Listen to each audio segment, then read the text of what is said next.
de hoy. Gracias, Yaya. Bueno, estamos estudiando un tema que se llama conociendo nuestro ser. La importancia que es muy importante que nosotros nos conozcamos y nos reconozcamos a nosotros mismos desde el ser. Y estamos hablando de las emociones. Hoy vamos a hablar de una emoción que es la menos común de las emociones que nosotros los seres humanos podemos sentir. Eso casi nadie le pasa. Eso andar y que triste. ¿O sí? La tristeza, vamos a hablar de la tristeza. Tal vez es una de las emociones que más conocemos y por las que más frecuentemente atravesamos. Nosotros somos demasiado pasionales, algunos más que otros, pero somos muy pasionales. Tenemos que nosotros pasamos de la tristeza a la euforia rápidamente por eventos muy puntuales, ¿sí? En la reciente historia de Colombia, por ejemplo, era increíble ver lo que pasaba por acá al comienzo de los 2000. La guerrilla de las FARC se toma las delicias en el metro, matan una cantidad de personas, secuestran otra cantidad de personas, martes. Y el miércoles por la mañana todo el mundo estaba rasgándose las vestiduras. ¿Hasta cuándo? Y qué dolor, nos duele la patria. Pero por la noche jugó la selección Colombia semifinales de la Copa América y pasó a la final. Entonces el miércoles en la noche estábamos ahí como medio bipolares, como que qué chévere porque la selección Colombia pasó a la final, pero qué tristeza lo que ocurrió en las delicias. Pero eso nos duró hasta el domingo, porque el domingo Colombia gana la Copa América. Ya todo el mundo le duele las delicias, todo el mundo le va a la calle a tirar maicena porque somos el país más feliz del mundo. Nosotros pasamos en eso. Entonces, por eso la tristeza sí es uno de los sentimientos, de las emociones que más o con mayor frecuencia pasamos. Wikipedia define la tristeza como una clase de dolor emocional o estado afectivo provocado por un decaimiento espiritual y expresado a menudo mediante el llanto, el rostro abatido y la falta de apetito. Sí, cuando vi esa definición, le dije a Wikipedia, ¿quién está mal? O yo nunca he estado triste o no me aplica la definición, pero no me quita la hambre a nadie. Que yo diga, no quiero comer, entonces a morir. ¿Sí? Pero, ojo, miren la definición. Dolor emocional. Y eso es la tristeza. La tristeza es un dolor emocional. Que cuando uno no maneja eso, cuando uno se deja llevar por ese dolor emocional, a veces ese dolor emocional se nos puede convertir incluso en dolor físico. Cuando estamos demasiado angustiados, cuando estamos demasiado tristes. Jesús, nuestro maestro, nuestro ejemplo, lidió con este tipo de sentimientos. Jesús estuvo triste. En Juan capítulo 11 se nos cuenta que Jesús se entristeció a tal punto que lloró. En Juan capítulo 11 está el versículo más cortico de la Biblia. ¿Qué es lo que dice el versículo más cortico de la Biblia? Dos palabras. Jesús lloró. Y Jesús lloró porque estaba triste. ¿Y estaba triste por qué? Por la muerte de Lázaro. Y uno podría decir, bueno, ¿y por qué se puso triste si él sabía que lo iba a resucitar? Jesús estuvo triste porque él en su humanidad vio el dolor de la muerte. Estaba perdiendo un ser querido, estaba perdiendo un hijo. Pero no fue la única vez que Jesús estuvo triste. Jesús se entristeció por la incredulidad de Jerusalén. Y por allá en Mateo capítulo 23, Jesús dice, Jerusalén, Jerusalén, que matas a los profetas y apedreas a los que a ti son enviados. ¿Cuántas veces quise juntarte como la gallina junta a sus polluelos debajo de sus alas y tú no quisiste? ese dolor, ese quejido sobre Jerusalén, Jesús se sentía triste por la incredulidad de su pueblo. Sin embargo, y sin duda alguna, el momento donde Jesús tuvo que lidiar con más tristeza fue Jesús orando en Getsemaní. La oración de Jesús en Getsemaní nos muestra la humanidad de Dios. Ese Dios humanizado. Porque Jesús estaba experimentando demasiada angustia, demasiado dolor y demasiada tristeza. Jesús se angustió por nosotros con una angustia que jamás nosotros podríamos comprender. Jesús tuvo que soportar orando en Getsemaní un cuadro de tristeza extrema, donde el dolor emocional se convirtió en dolor físico. Yo no sé si de pronto alguno de ustedes ha tenido ese tipo de tristeza, donde ya no es solamente el sentimiento, sino que literalmente ya te empieza a doler alguna parte del cuerpo o te duele tu cuerpo. Jesús experimentó eso. Es más, fue tanto lo que Jesús experimentó que la tristeza, Jesús orando en Getsemaní, fue tanta la tristeza que lo llevó a sufrir un cuadro de hematidrosis. Eso es más fácil de explicar que de pronunciar. Hematidrosis. ¿Qué es la hematidrosis?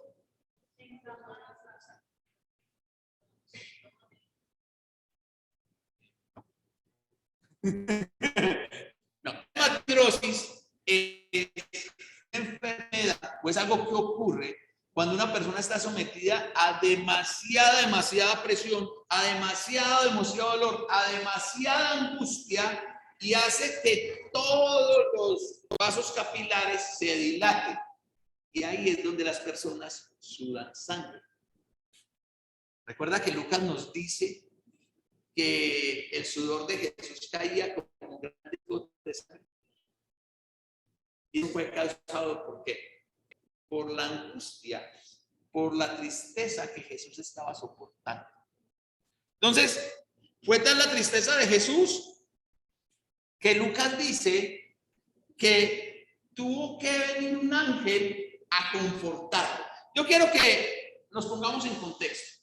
Vamos a abrir la Biblia en Lucas capítulo 22. Vamos a abrir nuestras Biblias en Lucas capítulo 22.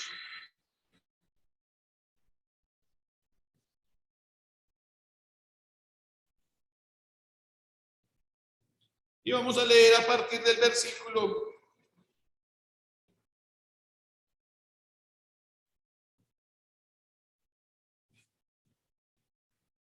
versículo 39.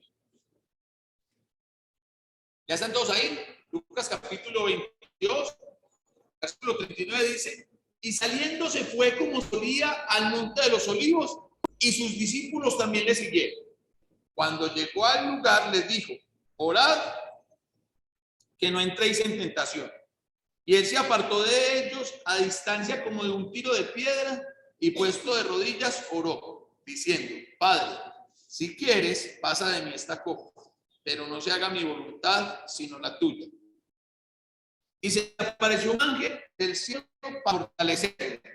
En el relato de Lucas no vemos el cuadro completo. Lucas solamente nos dice: Jesús llegó a Getsemaní, llegó al huerto de los olivos, le dice a los apóstoles que oren, y él se aparta, se distancia un poco, comienza a orar, y nos dice el versículo 43 que un ángel del cielo vino a fortalecer. Ese mismo relato, en el escrito de Mateo nos da más detalles de lo que ocurrió. ¿Por qué? Porque Mateo nos dice que Jesús sale, participan de la Pascua, comen la Pascua, cantan un himno y se van al monte de los olivos. Cuando llegan al monte de los olivos, Jesús con los 11 apóstoles y algunos seguidores. Pero Jesús ya estaba triste. La tristeza de Jesús empieza, no, de todo ese día, pero Jesús empieza la tristeza cuando Judas no renuncia, no tiene un arrepentimiento de lo que iba a hacer. Mi alma está muy triste porque alguno de ustedes me va a entregar. Soy yo, Señor. Y Jesús dice: el que mete la mano conmigo en el plato. Y llegó Judas y estiró la mano. O sea, aparte de todo, elevado, pues. Y después le dice a Judas: lo que usted tiene que hacer, vaya y hágalo pronto. O sea, miren la angustia en la que está Jesús. Ya le está diciendo a Judas: bueno, mijo, el mal paso démoslo rápido. Entonces dice Mateo que salen, van a Getsemaní.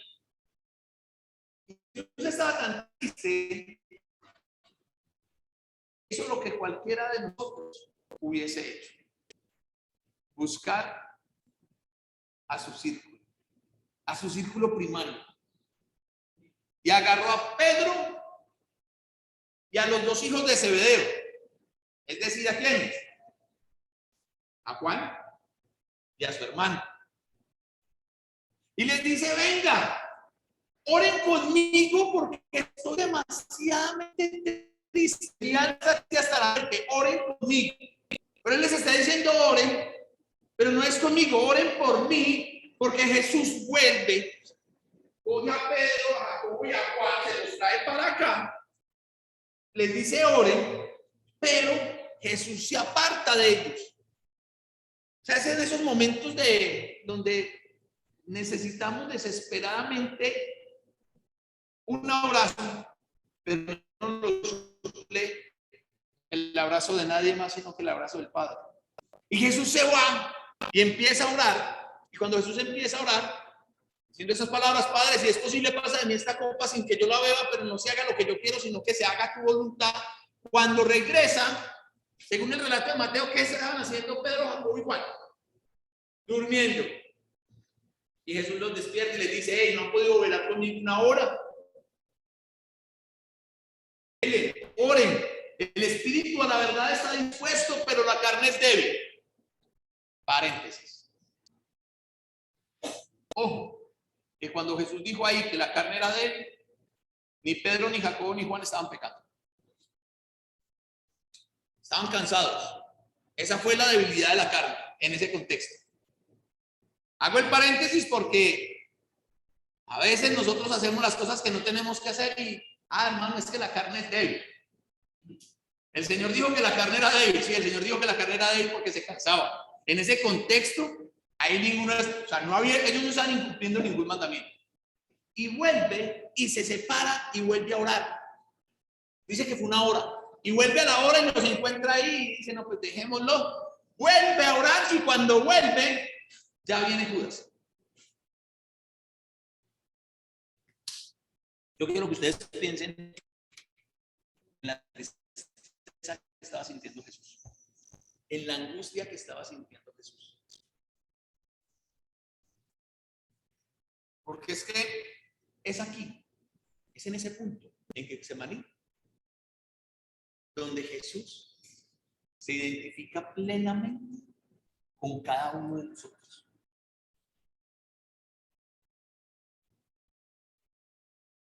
Pregunto, fácil. Es tan fácil la pregunta que te la voy a hacer a Carolina. ¿Para qué me miró? ¿Jesús sabía que iba a resucitar, sí o no? Obvio que sabía. Porque estaba angustiado. Porque estaba angustiado. Si él sabía que él iba a resucitar, ¿por qué estaba angustiado? ¿O será que a Jesús le faltaba fe? Dudaba de su propia resurrección. ¿Saben por qué los estoy trayendo a este pensamiento? Porque nosotros, psicólogos de barrio, perdón Carolina, es tu profesión. O sea, haciendo a un lado a Carolina, que es la psicóloga, la profesional en psicología, el resto de nosotros, psicólogos de barrio, psicólogos de iglesia, no tenemos otra cosa más que decir cuando un hermano, cuando una hermana está pasando por un momento de muchísima tristeza, de como no sé qué decir, digo cualquier bobada, Sabrina, tenga fe. ¿Dónde está su fe? Pues miren, Jesús se está identificando con nosotros. Van a haber momentos en nuestra vida en que nuestra fe va a ser golpeada fuertemente. La fe de Jesús en Getsemaní, como hombre, como ser humano, estaba siendo golpeada fuertemente y le estaba doliendo, le estaba empezando a doler. Y alguien podría decir, hermano, pero ¿qué era lo que le dolía a Jesús si todavía no le habían pegado el primer golpe? Pues le estaba doliendo lo que nos duele a todos nosotros. La traición de los amigos, ¿no? En la última semana de vida de Jesús, pues yo no sé quién fue el que descubrió eso del síndrome de la bipolaridad, pero los seres humanos sí que hemos sido bipolares a través de la historia. Porque había un grupo de gente el domingo gritando, Hosana, Hosana, el hijo de David. Libéranos, libéranos, hijo de David. Y le estaban poniendo una alfombra roja, bueno, una alfombra verde porque era de hojas, ¿no? De palmera. Pero esa misma gente que el domingo estaban gritando, Hosana, Hosana, el que viene en el nombre de David, eran los que el viernes estaban gritando, crucifíquelo, crucifíquelo, crucifíquelo. O sea, así o más bipolares. Entonces Jesús está sintiendo toda esa tristeza y se identifica con el dolor y la tristeza que ustedes o yo podemos sentir en algún momento. Jesús necesitaba el abrazo del Padre. Y bueno, pues el Padre no bajó a abrazarlo, pero sí envió a un ángel a que lo confortara, a que lo fortaleciera. Iglesia, hoy nosotros tenemos que aprender. Y si ya lo sabíamos, vamos a recordarlo, pero vamos a tenerlo presente, de que Jesús no está ausente en nuestros momentos de dolor y tristeza. Ojo, hermanos, y a veces a nosotros nos fascina abrir nuestra boca cuando calladitos nos vemos más bonitos.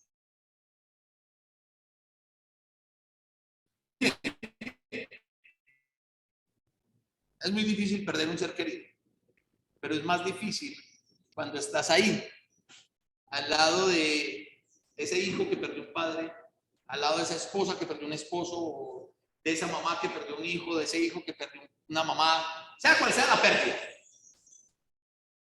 Y siempre he dicho, uno que dice eso, uno que dice en los momentos de un funeral. Y a veces para nosotros es muy fácil salir a decirle, hermana, tranquila, él ya está en la presencia del Señor. Miren, los que hemos perdido un ser querido cercano, sabemos que pasamos por un proceso de duelo que arranca con el shock, el golpe de se murió. Y posteriormente a eso viene algo que se llama la negación, ¿no? Y se manifiesta en muchas formas. Eso va a desembocar, Carolina me ayuda con eso, en que eso nos genera cierta frustración y nos puede producir hasta ira, hasta que por último llegamos a la aceptación. Y la aceptación en la mente va más allá de solamente decir, sí, se murió, sí, es que ya lo acabo de cremar, y acabo de entregar las cenizas, todavía no voy a aceptar. No, es la aceptación emocional de que esa persona ya no va a estar. Entonces muchas veces nosotros decimos, no, pero es que tanto tiempo y usted sigue llorando a su mamá. Venga, es que era la mamá de él, no era la mamá suya. Y cada uno somos tan diferentes y cada uno afronta eso de unas formas tan distintas que como le digo a mucha gente, a eso no le han puesto ni fechas, ni tiempos, y usted llore, pues al final está llorando con sus lágrimas y necesita las mías, no sé cómo hacemos pues, pero tenemos que aprender eso. Jesús estaba sintiendo esa tristeza para identificarse con nuestro dolor. Entonces, ojo, que a veces nosotros, nuestra respuesta a la tristeza de la gente no puede decir, tenga fe. Hermano, levantad la mano. ¿Cómo? No. Un ángel del cielo, dice Lucas. Lucas dice, un ángel del cielo descendió para fortalecerlo.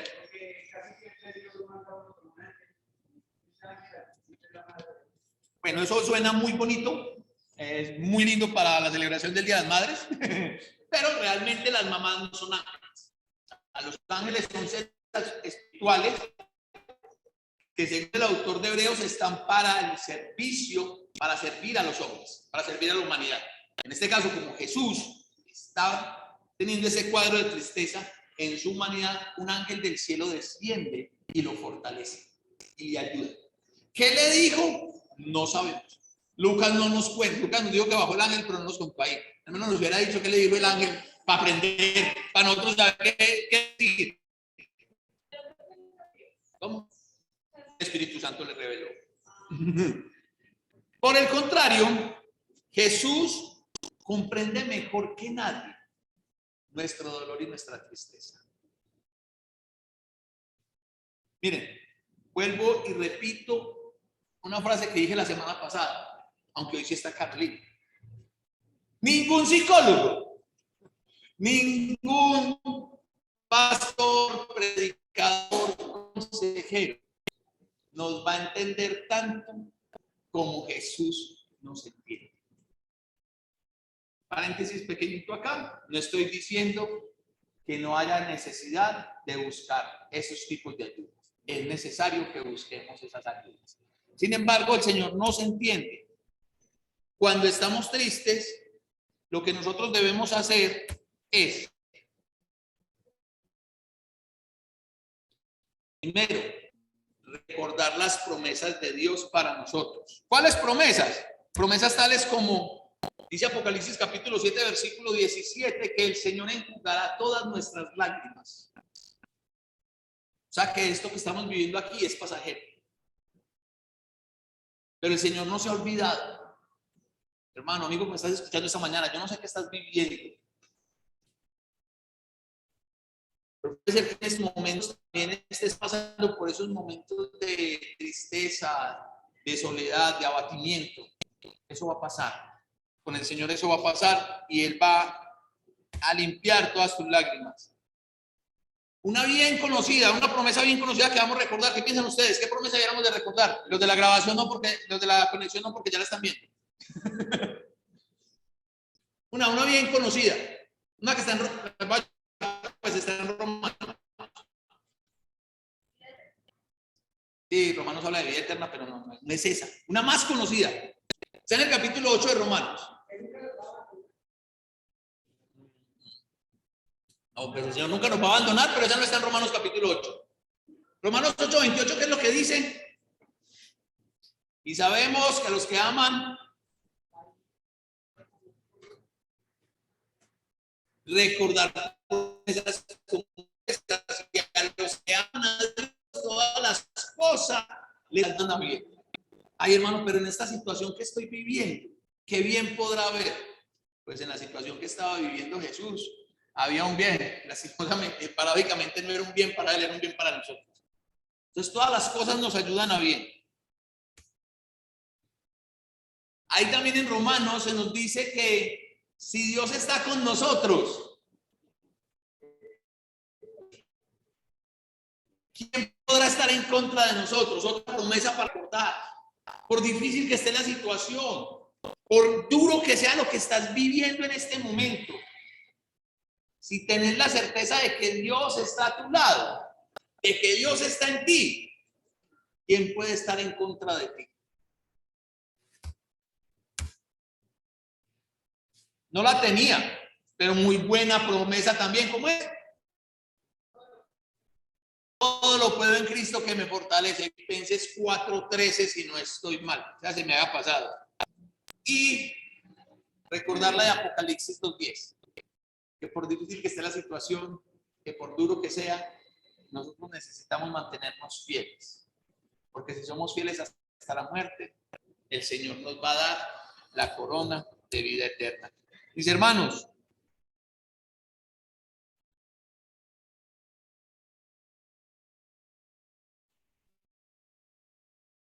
la idea sería no estar tristes en los que vamos a experimentar la tristeza.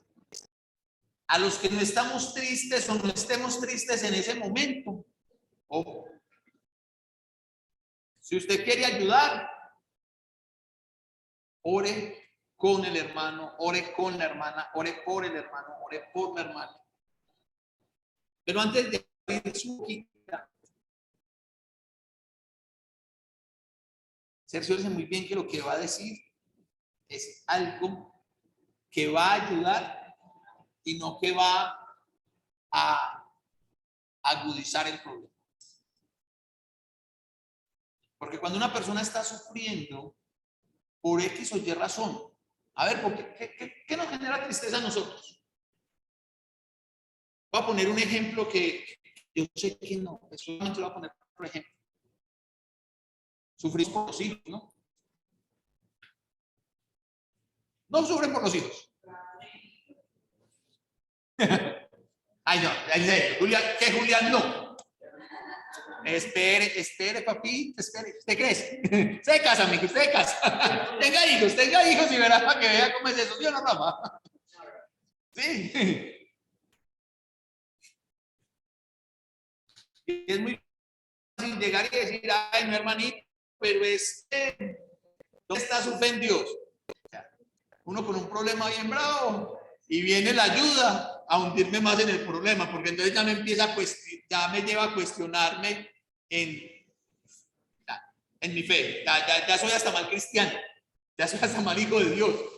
¿Sí? Entonces, no, hermanos, vamos a recordar esas promesas que el Señor tiene. Recuerden, en el momento en el que usted esté triste, Dios lo entiende. Dios entiende cada tristeza que nosotros podamos tener. Aleja.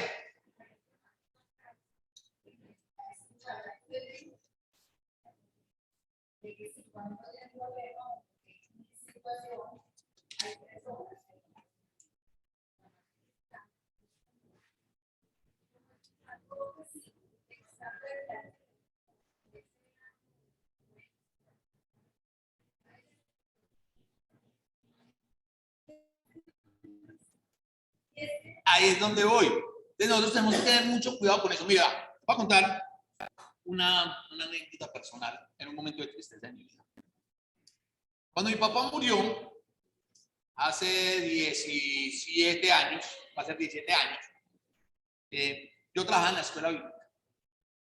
Casualmente, yo estaba en Panamá estudiando la licenciatura en Biblia. Y el día que yo regresé, exactamente ese día mi papá murió. Fue un domingo. El velorio de mi papá fue una cosa de locos. Pero de literal, locos. Porque la familia de mi papá, nadie era cristiano. Entonces, nadie era cristiano, todos eran alcohólicos. Ya ahí tenemos una mezcla un poquitico. Yo estaba saliendo, ya había salido del aeropuerto, había llegado a la escuela cuando me dijeron lo de la muerte de mi papá. Mi papá murió en la casa de mi abuelo. Y ahí empezamos a padecer. Porque llegó la funeraria por mi papá. Y el primero que se enojó fue el viejo. Hasta que el niño no llegue, o sea, yo no lo dejo sacar. Mis tías, está lejos. Me llamó mi hermanita que estaba ahí. ¿Vos ya llegaste? Y yo, sí, ya estoy aquí a 3 cuadras de la casa de mi abuelito. Ah, bueno, porque es que mi abuelito está diciendo, y yo, usted lo conoce, usted sabe que señor es bravo. Y el señor, con lo que está pasando en ese momentico, déjelo que yo en 3 minutos llego. Páseme de la funeraria, yo le digo que ya, señor, pero es que ustedes no podemos esperar que usted llegue de Panamá. Y yo, señor, yo ya estoy aquí, no me preocupe. Listo. Te llaman a mi papá, lo organizan todo y llegamos a la sala de velación. cuenta que yo no vi que un tío o sea, mi papá tuvo un problema con un hermano de él y días antes mi papá quiso hablar con él y mi tío no quiso ir. Pero ese domingo que se murió mi papá, mi tío sí fue en la mañana. Pero mi papá ya no podía hablar. Se murió mi papá. Entonces mi tío no encontró más que hacer que ponerse a beber. Y se pasó toda la noche. O sea, he hecho un arreglo con ellos, listo. En la sala de velación, hasta mañana tipo 11 de la mañana, ahí vamos al local de la iglesia en Barranquilla con Balboa, mi papá se reunía allí y allá va a ser el funeral y allá lo llevamos a la cremación. No, mis tíos empezaron a abrir el ataúd. Hermanito, hábleme, hermanito, dígame que me perdona, que una cosa. Llegó un momento, créanme, llegó un momento en el que yo dije, Señor, sentáselo a ver si este man se calla, pues, porque es que ya no puede. Y fue toda la noche así, o sea, lidiando con mi dolor, pero lidiando con toda mi familia borracha. Problemas con mis tíos porque ya estaban demasiado borrachos al otro día cuando lo íbamos a llevar al local de la iglesia en Barranquilla. Por fin llegamos, o sea, era algo que estaba programado a las 11 de la mañana, llegamos a las 1:30 de la tarde, podrán imaginar. Yo solamente recuerdo que cuando llegué al local de Barranquilla con Balboa, hice algo. La gran mayoría de ustedes lo conocen. ¿Recuerdan que ya había unas sillas rojas? Lo único que hice fue, yo estaba tan cansado que yo me senté en una silla y hice eso. Se los aseguro, ni siquiera estaba llorando. Para el levantón que me metió hermano. Porque fue así. A usted no le da pena siendo predicador y llorando sabiendo que su papá está en la presencia del Señor. Yo no estaba ni llorando, yo me estaba quedando dormido. Yo como que desperté en medio de, ¿qué pasó? ¿A usted cómo se le ocurre? O sea, estaba hablando tan duro que todo el mundo me miró y yo pues, tenía que mirar al muerto, no a mí. Sí, a veces nuestras palabras no ayudan demasiado. Nosotros tenemos que comprender. Hay una palabrita que a mí me encanta y es esa palabrita empatía. Nosotros tenemos que aprender a ser empáticos cuando los hermanos están sufriendo. Dolernos cuando al hermano le duele. Esa es la clave. Y Jesús no está lejos de eso en nuestra vida. Para nada. Jesús entiende, nos entiende cuando nosotros estamos en medio de tanta tristeza. Usted se preocupa porque en medio de mucha tristeza usted dijo cosas que tal vez no debía. Tranquilo, tranquilo. El Señor entiende lo que estás pasando. Como también entiende que no a todos nos llega el ángel a ayudarnos a levantar, a decir, aquí estoy con vos. Pero tengamos eso presente siempre. El Señor no está lejos de nuestras tristezas. Pero cuando estemos en momentos de mucha tristeza, vamos a recordar las palabras del Señor, porque nuestra vida no termina en la tristeza. Muchas gracias, Dios los bendiga.